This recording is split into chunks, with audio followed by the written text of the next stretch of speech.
I was halfway through a cold beer on my back porch when I got the call. My Uncle Jasper had passed. I hadn't seen him in years and we weren't exactly close, but apparently he'd left me something. The lawyer's voice crackled through the phone. "Mr. Xavier Maddox, your uncle left you 500 acres of land just outside of Fairgrove." "Wait, 500 acres?" "Yes, sir, unencumbered, free and clear." I nearly dropped the bottle. I'd been living in a 2-bedroom rental for the past 5 years, trying to keep my mechanic business afloat. 500 acres sounded like winning the lottery. Until I drove out there 2 days later and realized something was way off. The GPS dropped me at a pristine metal gate with a fake stone wall and a big brass sign, Crescent Ridge Community HOA managed. Beyond that, rows of luxury homes, pristine sidewalks, and a community park with a duck pond. I blinked at the clipboard in my hand, then at the gate camera blinking red at me. "Can I help you?" A clipped voice came from the speaker. "Yeah, I think I'm standing on my land." There was a pause, then the voice returned sharper. "This is private property, sir. If you don't leave, I'll call security." "Go ahead. Maybe they can explain why there's a whole dang subdivision built on land I just inherited." That got the gate buzzing open real fast. I parked my beat-up truck and hadn't even stepped out before she was marching across the lawn in a pastel tracksuit, sunglasses high on her head like a crown. Shoulder-length blonde helmet hair, a clipboard clutched like it was a weapon. Yep, definitely a Karen. "Excuse me," she snapped. "This area is for residents only." "I'm Xavier Maddox. I just inherited this land from Jasper Maddox. You may have heard of him." Her mouth twitched. She hesitated for a second too long. "I'm Deborah Van Holt. I'm president of the HOA here. And I find it highly unlikely that you own anything in Crescent Ridge." I pulled out the deed copy I'd printed from the county records and held it up. Her eyes scanned it, and her face went pale.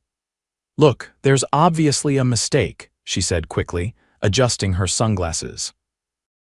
"This subdivision's been here for over 8 years. We've invested heavily in it: roads, utilities, landscaping. I think you're confused." "I'm not confused," I said, stepping closer. "You're all living on my land and you didn't even know it," she huffed. "We'll have our lawyer reach out. In the meantime, I'd ask you to leave. You're upsetting the community." I glanced around. A few homeowners had stepped out onto their porches, curious. One guy in a suit was whispering into his phone. "I'll leave when I'm ready," I said, then turned and walked into the middle of the street. I stood there, breathing in, letting it sink in. They built their whole HOA kingdom on my land, without even owning it, and now they were going to pay rent. The county clerk's office was quieter than I'd expected for a Monday morning. A dusty ceiling fan rattled overhead, and a woman behind the counter was tapping her keyboard with one finger at a time. I leaned against the counter, waiting while she pulled up the parcel history. "Here it is," she said, turning a screen toward me. "Parcel 82B, the entire subdivision sits on it. According to our records, it was never sold, just sat under ownership of Jasper Maddox until his death. Taxes were paid every year, too." "By who?" I asked. She clicked again. "Looks like direct payments from a trust account set up 15 years ago. Nothing changed until last month when your name was added." "So you're telling me the HOA built an entire community without buying the land?" She squinted at the screen. "Looks that way. No record of a sale, no lease agreement. Not even an easement filing." I let out a low whistle and stepped back. "Mind printing all of that for me?" She nodded. "Sure thing, but if I were you, I'd get a property attorney. This is going to get messy." I already knew it. That afternoon, I walked into the office of Carla Domings, a real estate attorney I'd worked with once years ago when a client tried to stiff me over a classic car rebuild. She had a personality like a wrecking ball and a memory like a steel trap. "Xavier Maddox," she said, waving me in without looking up. "Last I heard you were chasing down a guy who welded his ignition coil backwards." "Still the same guy," I said, taking a seat. "But now I own 500 acres under a luxury subdivision and the HOA's acting like I'm trespassing." That got her attention. She set down her pen. Sit down and explain, slowly. By the time I finished laying out the documents, maps, and tax records, she was already pulling up case law. Holy hell, she muttered. They built on top of your land without a title transfer. That's not just negligence, that's fraud. Permits, zoning, everything would have required proof of ownership. I raised an eyebrow. So what does that mean for me? It means you've got them by the throat, she said. Unless they can produce a valid deed, they've got no legal claim, and based on these records, they've been collecting HOA dues from people living on stolen property. I leaned back in the chair, arms folded. So what happens next? She tapped her desk. First, we file a quiet title action that officially confirms you as the sole owner. Once that's done, you can either evict them or negotiate leases, but you're going to need to prepare for a fight. These people have lawyers and they're going to scramble to protect their investments. I don't want to displace families, but I'm not letting them get away with this either, Carla nodded. Good, because you're in the right, and if what you're saying is true. Someone inside the county permitting office must have helped them cover this up. That thought hadn't crossed my mind, but it made too much sense. You don't build a gated community without someone signing off. 2 days later, I returned to Crescent Ridge not through the front gate this time, but by walking the tree line behind the golf course. I wanted to get a feel for the land, see how many homes had been built and where the boundaries really were. What I found stopped me cold. At the southern edge, just past a row of pristine cul-de-sac homes, was a fenced-off lot with a generator shed, some security cameras, and a locked utility box. But the fence wasn't part of the original subdivision. It was newer, fresh concrete post bases, no weathering on the metal panels. And there was a sign, private property, HOA maintenance access only. I snapped photos, checked the plotted parcel map I'd gotten from Carla, and felt my stomach twist. That fenced lot was outside the subdivision's approved development zone, which meant they were storing infrastructure and possibly utilities on land they never even tried to hide from. The next morning, Carla filed the quiet title action. We submitted everything: deeds, tax receipts, aerial maps, and county parcel overlays. She also submitted a formal request for the HOA's building permits, utility approvals, and any zoning variances they'd been granted since the first home went up. By Friday, the HOA had their lawyer send me a cease and desist letter claiming I was harassing residents and trespassing. Carla read it once and laughed. They're bluffing. They're trying to scare you off before the county starts digging, and dig they did. A week later, a plainclothes investigator from the district attorney's office showed up at Carla's office. He introduced himself as Damon Cho and carried a stack of files. I've been assigned to look into possible permit fraud tied to Crescent Ridge, he said. Several documents submitted by the HOA reference a land purchase that never occurred. It's looking like someone forged a deed to get the initial building permits approved. Carla leaned forward. Do you have names? Not yet, he replied. But the forgery was notarized by someone who no longer works in the county clerk's office. And the notary stamp used was retired 5 years before the document's date. I sat quietly, processing that. It wasn't just negligence, it was a coordinated cover-up. Damon continued. We also found that the HOA applied for federal infrastructure grants using the forged deed as proof of ownership. That's wire fraud. If this holds, we're looking at federal charges. Carla nodded slowly. What do you need from us? Anything that shows the HOA knowingly operated on land they didn't own. Emails, letters, meeting minutes, even witness statements from residents who were told the property was legally theirs. I stood up. I can get you a few of those. Some of them looked real uneasy when I showed up. That weekend, I hosted a barbecue, not some covert meeting, an honest-to-God cookout. I sent flyers to every home in the subdivision, inviting them to meet the landowner and hear the truth. Most ignored it, but around 20 people showed up, some out of curiosity, others out of concern. A man named Anthony, a retired firefighter, approached me by the grill. "I always thought it was weird how fast they built this place," he said. "No one ever talked about buying the land, just that it was part of a legacy development. Did you ever see a deed when you bought your lot?" He shook his head. "We were told everything was handled by the HOA's developer. We just signed mortgage papers and moved in." I glanced toward Carla, who was chatting with a young couple near the cooler. "Would you be willing to talk to the investigator?" Anthony sighed. "If I'm living on stolen land, I want it made right." "Yeah." "I'll talk." By the end of the day, we had 6 willing witnesses and a growing stack of evidence. Carla compiled it all and sent it off. The next week, the bomb dropped. The district attorney filed charges against 2 former county employees, one for forgery, the other for bribery. The developer who built Crescent Ridge was indicted for wire fraud and conspiracy. And the HOA president, Deborah Van Holt, was subpoenaed for knowingly submitting false documents. Crescent Ridge went into panic mode. Residents started demanding answers. Emergency HOA meetings were called. A few houses went up for sale overnight. But the best part, the court ruled in our favor on the quiet title action. I was now the legally recognized owner of the entire 500 acres, including every square foot beneath their driveways. Carla called me the next morning. "You've got options now. We can pursue back rent, negotiate new leases, or start eviction proceedings for the common areas and structures." I rubbed my chin, thinking, "Let's make them pay, not just money, accountability." She grinned. "Then we start with the clubhouse." That afternoon, we served a formal notice. The HOA clubhouse, pool, and tennis courts were on land not covered by the fraudulent permit. They had 30 days to either purchase a lease or vacate. The clubhouse was their pride and joy. Weekly wine tastings, holiday brunches, HOA elections, it was the crown jewel of their little empire. And now, it was mine.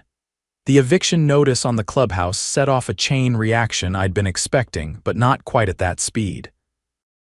Within 48 hours, I was served with a countersuit Crescent Ridge HOA accusing me of unlawful interference with community assets, claiming the land beneath the clubhouse had been gifted in perpetuity to the residents. Carla laughed so hard when she read it, she nearly knocked over her coffee. "There's no record of any such gift," she said, flipping through the filing. "They're trying to invent a legal fiction to stall us, but here's the kicker: look at who filed this. Not their usual firm." I leaned over the table. It was a small practice out of town, the kind that specialized in damage control for failing developers and political fixers. The kind of lawyers you called when you couldn't afford the truth to come out. "They're panicking." "They should be," Carla replied, "because we just got a court order granting us access to the HOA's financials for the last 10 years. And if they've been collecting dues and spending them on land they never owned, that's misappropriation of funds, possibly embezzlement." I drove out to the property again, not through the back this time, but right through the main gate. No one tried to stop me. In fact, the gate was left open, unmanned. I passed a few residents walking dogs or pushing strollers. Most avoided eye contact. A few nodded quietly. When I pulled up to the clubhouse, the front doors were locked. But tucked behind a flower pot near the ramp was a spare key on a blue lanyard. I let myself in and was hit with the scent of lemon polish and chlorine. The place was spotless, too spotless. I started with the filing cabinets in the office. Everything was alphabetized, labeled, and color-coded. But the moment I opened the drawer marked vendor contracts, I knew something was wrong. The folders were pristine, but the documents inside. Dozens had the same signature, same date, all in the exact same handwriting. Carla had warned me to look for that. I took photos of every page, especially the ones with inflated landscaping charges, some claiming up to $15,000 a month for decorative mulch layering and seasonal fountain calibration. Then I moved to the locked cabinet behind the desk. It was cheap metal and the key from the flower pot worked just fine. Inside I found 3 manila folders, one marked Millstone Dev, another labeled Permit Adjustments, and a third simply titled DV. I opened that last one first, bank statements, personal, all belonged to Deborah Van Holt. I flipped through them, my pulse climbing. Transfers from the HOA's account into her own small at first, maybe 200 here, 500 there, but over time they ballooned. One deposit showed $22,000 labeled Special Assessment Overflow. She'd been skimming dues under the table and pocketing them. I took everything and drove straight to Carla's office. She scanned the bank records, her face hardening with each page. "She's cooked," she said. "These are unauthorized transfers. If we cross-reference these dates with HOA meeting minutes and budget approvals, we'll prove she siphoned community money into her own accounts." But that wasn't all.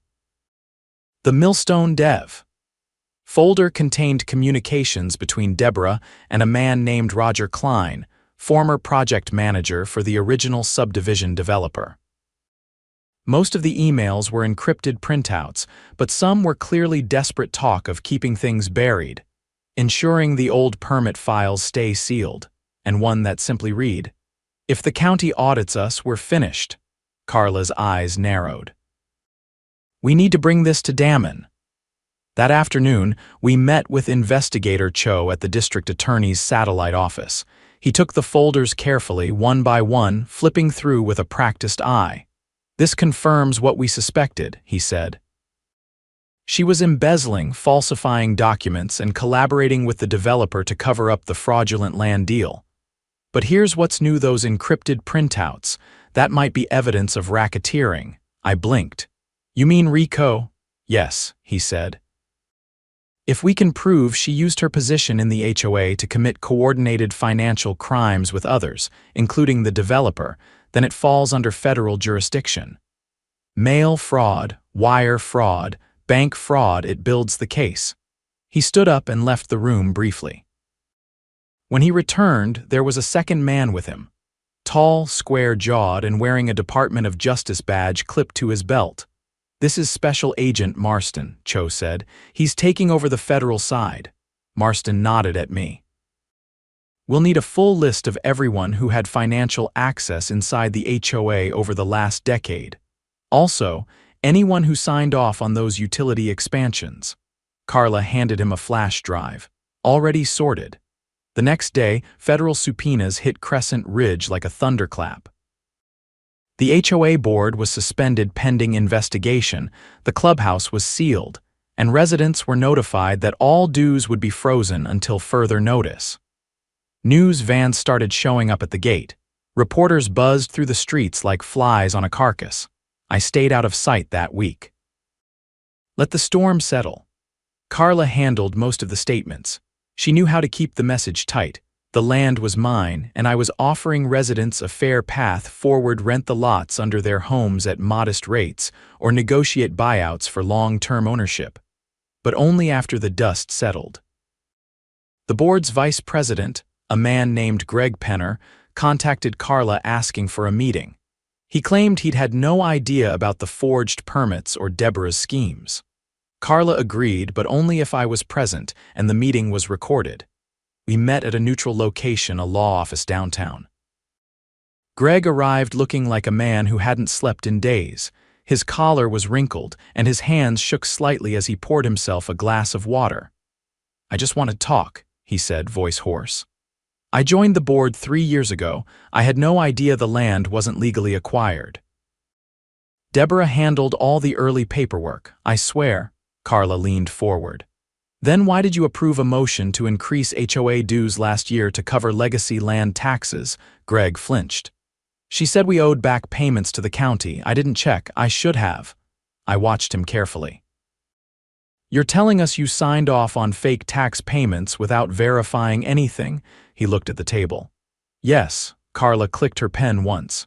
"You're likely facing state-level charges.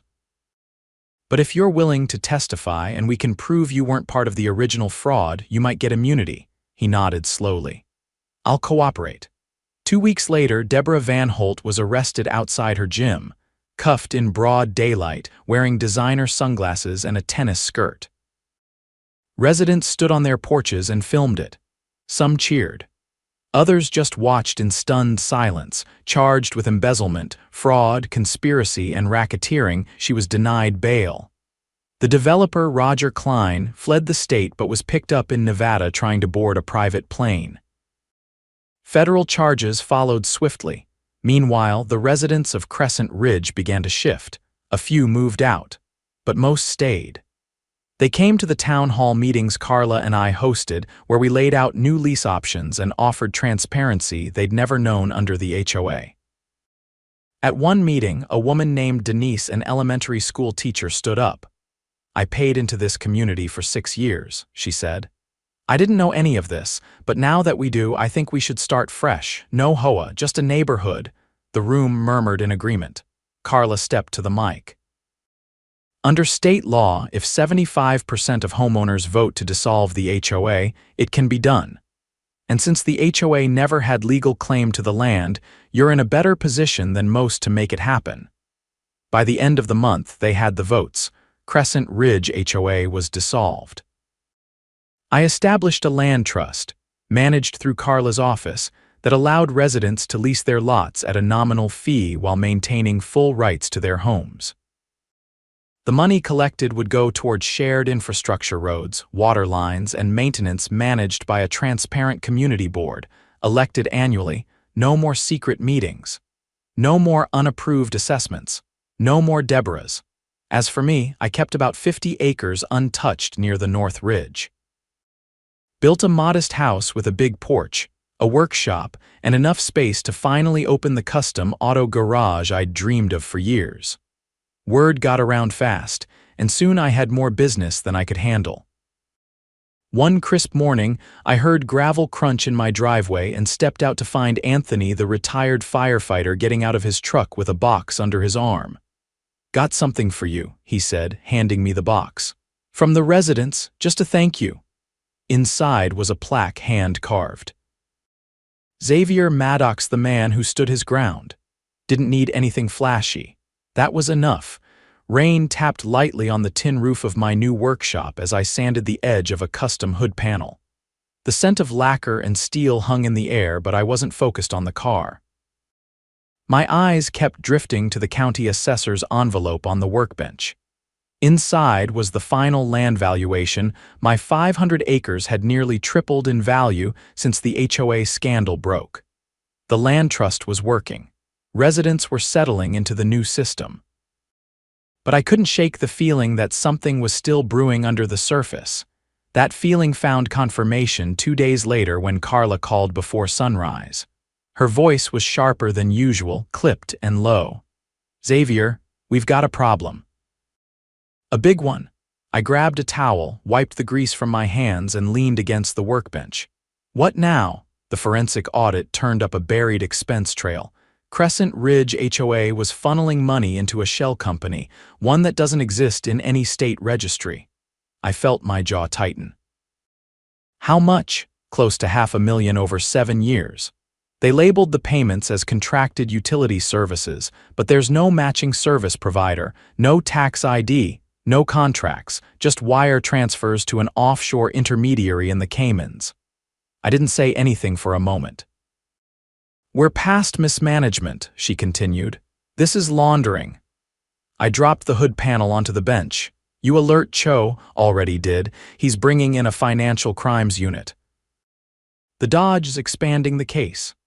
By noon, federal agents were back on site, this time examining the HOA's former files with forensic software. Carla and I met them at a secure unit the county had set up to preserve evidence. Agent Marston was there, sleeves rolled up, a stack of freshly printed statements in hand. "Looks like Deborah and her developer friend weren't just skimming dues," he said. "They were using Crescent Ridge to wash dirty money from other real estate deals. At least 3 other subdivisions in the state have similar patterns." Carla folded her arms. "So this wasn't a one-time fraud, it's a network." "Exactly," he said, "and it gets worse. One of the email chains we decrypted mentions a payoff to a zoning inspector. The guy who signed off on the original Crescent Ridge site plan." I narrowed my eyes. "That inspector still working?" No, Marston said. He retired last year. But he took a job consulting for a private developer, one whose name keeps showing up in these shell accounts.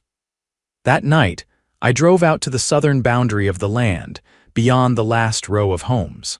A black SUV was parked just off the access road, engine idling. When I approached, the driver rolled down the window. It was Anthony.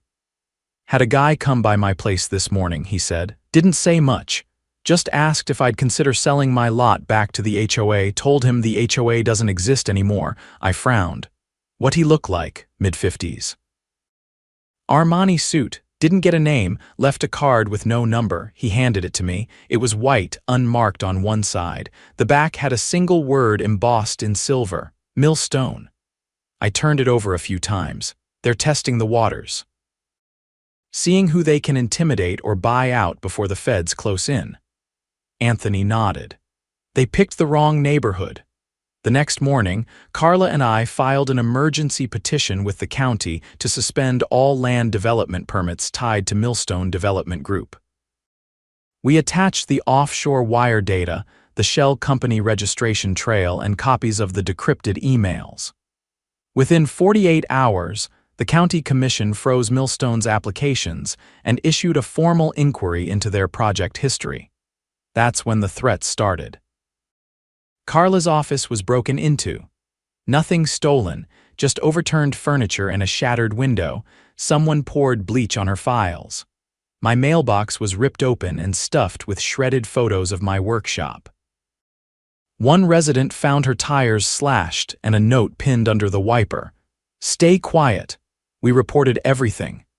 Marston assigned a protection detail to Carla and had my property fitted with motion-activated trail cameras.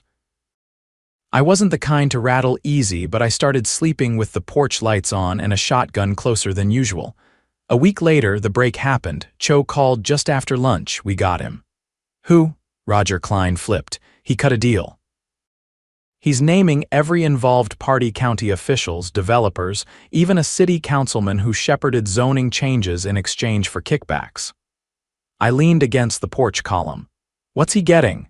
Reduced sentence, witness protection. He's scared out of his mind. Said he was told if he ever talked, they'd bury him in a foundation pour. I didn't respond right away. Cho continued. His testimony's enough to file a RICO indictment. Millstone's CEO, 2 former county employees, and a dozen contractors. We're bringing the hammer down. The first arrests came 3 days later. A dawn raid on Millstone's headquarters made the evening news executives led away in handcuffs, laptops seized, offices taped off. The photos went viral. Residents of Crescent Ridge, once wary of me, now sent sandwiches and thank you cards to Carla's office. One woman dropped off a hand-knitted quilt with the words "Truth Prevails" stitched across it. But there was one last loose thread. The utility lot at the southern edge, the one with the generator shed and security cameras. Carla had been pushing to get access for months, but the county utility board kept stonewalling, citing safety protocols and restricted infrastructure. After the indictments, those barriers vanished. When we finally got inside, escorted by federal agents, we found more than just backup generators. Behind a false wall in the shed was a narrow stairwell leading to a concrete room. Inside were rows of filing cabinets and several hard drives, all connected to a dormant local server. Marston's tech team pulled the contents within hours. The server held encrypted records, land surveys, alternate permit drafts, and a cache of internal memos from Millstone's founders. The documents detailed how they had intentionally built Crescent Ridge on my uncle's land because it wasn't under active development. They expected Jasper to pass away without heirs and planned to claim adverse possession within 10 years, but they never counted on me. The final memo was dated just 2 months before Deborah's arrest. It read, "If the Maddox heir won't sell, pressure him. If he resists, bury him in litigation until he folds." We've done it before. That was their blueprint: build fast, forge documents, and silence opposition through legal attrition or intimidation. They didn't just steal land. They built an empire on threats, lies, and backroom deals. The Dodge's RICO case expanded to include 5 additional subdivisions and a total of 39 defendants. The trials would take years, but the core of the operation had been dismantled. Back in Crescent Ridge, things had changed. The old HOA board was gone. The clubhouse had been renovated into a true community center open to all. No dues required. Residents volunteered to clean the park, maintain the trails, and manage the shared infrastructure fund through a rotating committee. No more secret fees. No more fines for mailbox paint. Just neighbors looking out for each other. At the first spring festival held on the old golf course, I walked the grounds with Carla, watching kids dart between food trucks and balloon artists. One of the teens had set up a makeshift stage where a local band played classic rock. "You ever think it'd end like this?" Carla asked, sipping lemonade. "Not once," I said. "I expected lawsuits and headaches. I didn't expect community." She glanced around. "You gave them back more than land. You gave them a way forward." I shook my head. "They built it themselves." I just gave them the space. Later that night, I stood at the edge of the ridge, overlooking the houses below. Porch lights twinkled, laughter drifted up on the wind, and for the first time since I inherited this place, the land felt settled, quiet, right. They tried to steal it, bury it in lies, and build their empire on its back. Now, they were paying rent and a whole lot more.